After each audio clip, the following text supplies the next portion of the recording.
ரொம்ப நாளா என்னுடைய காருக்கு ஒரு நல்ல பெர்ஃப்யூம் ஒன்று பார்த்துட்டு இருந்தேன். பட் நான் நிறைய பிராண்டுல ட்ரை பண்ணேன். ஏருங்கிற ஒரு பிராண்ட்ல ட்ரை பண்ணேன். கார்ட்ரேஜ்ல ட்ரை பண்ணேன்.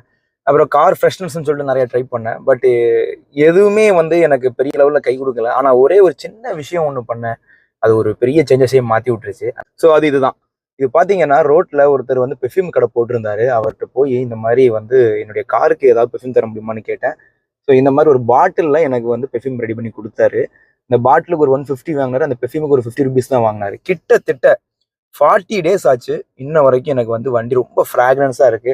ஸோ இது என்னன்னா, கார் மூவ் ஆகும்போது இப்படி ஆடும் பார்த்தீங்களா? ஆடும்போது இது இப்படி கீழ வரும். கீழ வரும்போது உள்ள இருக்கக்கூடிய லிக்விடு இந்த மரக்கட்ட மாரி இருக்கு பார்த்தீங்களா? இதுல படுது. படும்போது கொஞ்ச நேரத்துல அப்படியே வந்து அந்த எவாப்ரேட் ஆகி, அழகா காரே வந்து நமக்கு ஒரு நல்ல மணக்குது. நெறைய பேருக்கு வண்டியில ஏறும்போது செம்ம ஸ்மெல்லா இருக்கே எப்படி? அப்படின்னு சொல்லிட்டு கேட்குறாங்க. எல்லார்ட்டயுமே நான் அந்த சீக்ரெட்ஸ சொல்லிக்கிட்டு இருக்கிறேன். நீங்க எதுவும் பெர்ஃப்யூம்ஸ் இதுக்கு முன்னால யூஸ் பண்ணியிருந்தீங்க அப்படின்னு சொல்லியாச்சுன்னா, அது எப்படி இருக்கு? இல்லாட்டினா இதே மாதிரி நீங்க யூஸ் பண்ணிட்டு இருக்கீங்க அப்படின்னு சொல்லியாச்சுன்னா, அது எப்படி இருக்கு அப்படிங்கிறத கமெண்ட்ல சொல்லுங்க. இந்த மாதிரியான கார் சம்பந்தப்பட்ட யூஸ்ஃபுல்லான விஷயங்கள தொடர்ந்து தெரிஞ்சுக்க நம்முடைய இன்ஜின் வாய்ஸ் பேஜ மறக்காம ஃபாலோ பண்ணி